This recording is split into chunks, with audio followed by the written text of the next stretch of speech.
Berta Hernandez lives in Dove Springs, and selling her homemade tamales and pupusas is her main source of income. But she's making less money this year. Pues he tenido que cambiar por el calor, porque ya no salgo a vender igual que salía antes, porque el sol no me deja. Está demasiado caliente, entonces eso, aunque quiera yo salir, no puedo.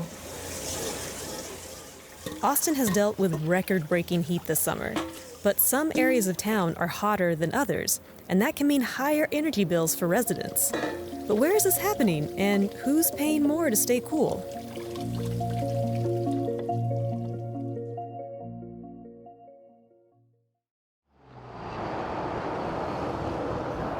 So, which areas are hotter? Mark Kuder is with the City of Austin's Office of Resilience, and he's been looking into this. At the ground level. We have data that shows heat from satellites. It mostly shows areas like parking lots, the airport, and so on. And that's valuable information, but doesn't really tell you what's happening on the ground level. So the City of Austin teamed up with researchers at the University of Texas to see exactly what was going on. What they found was higher temperatures in places with less greenery. This is called the urban heat island effect.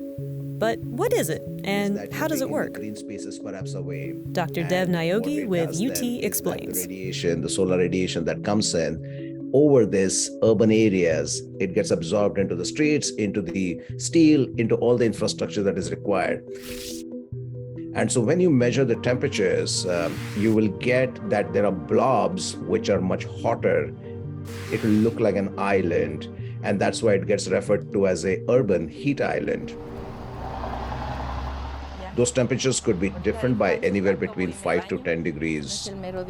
This is what Berta and others are dealing with. Areas with impervious cover absorb and reflect the sun rays, increasing temperatures.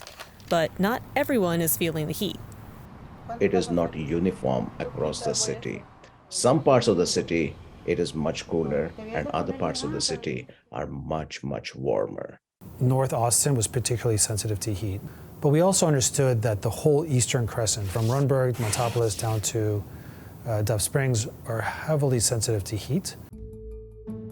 Why the different temperatures? Some of this can be traced back to redlining practices that started in the 1930s, when the federal government labeled non-white neighborhoods as risky places to invest home loans. According to the Environmental Protection Agency, research shows that redline communities have less vegetative cover, higher temperatures, and increased health risks. If you look at maps that look at health outcomes or a map that look at race or income, they essentially show the same maps. And we, through talking to community members, understand that they are the most sensitive to heat, but also cold, bad air quality, and so on. These neighborhoods also often have older homes that can be harder to keep cool, according to Dr. Zoltan Nagy. He studies architecture and climate change at the University of Texas. So older homes are particularly vulnerable to this. You have, your single pane windows, the holes around the windows, what air comes in directly, not just through heat transfer, but mass transfer. So the hot air comes in or the cold air goes out. Plus, of course, over time you deteriorate, right? So anything built before the 80s is probably not even insulated at this point. Many homes in Dove Springs, including Berta's, were built in the 70s. And older homes plus higher temperatures equals higher energy bills.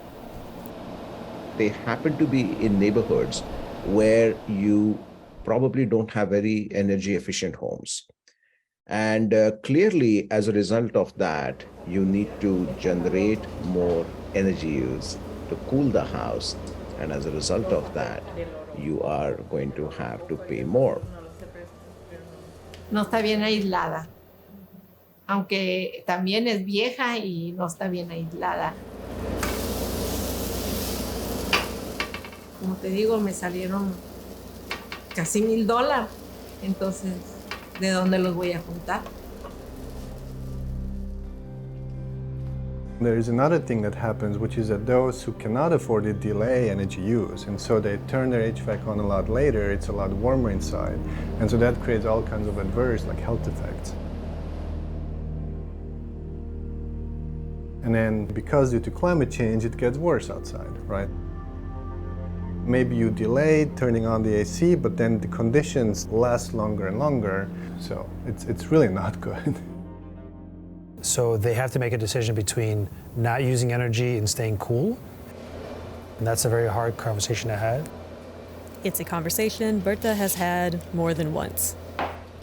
Pues difícil también si queremos ahorrar luz porque está saliendo bien caro. Entonces hay ratitos en que nos tenemos que aguantar el calor porque no podemos tener los aires todo el día prendidos. Heat has pushed electricity bills higher for everyone. But for lower-income households, that increase is harder to deal with. The cost associated, it might seem like it is $50 more, but that $50 would be quite different as against certain neighborhoods where this might be a significant dent in the monthly budget. That can also make it difficult to add expensive upgrades. The problem with things like insulation or better windows or proper ceiling is that it's very expensive. So energy is too cheap, basically, in some sense. Cities can take steps to turn down the heat. Mark and his team are making recommendations to the city council that include adding trees and improving bus stops. But they agree that action needs to be taken, and quickly. We need to be thinking about what we need today, but also what are strategies we need to be doing in the next year, 2 years, as climate change gets worse. For now, Berta says she'll continue to get out early and get back inside before the temperature rises. Pues no hay que derrotarse. Hay que echarle ganas adelante, que el calor no nos vaya empobreciendo más de lo que estamos.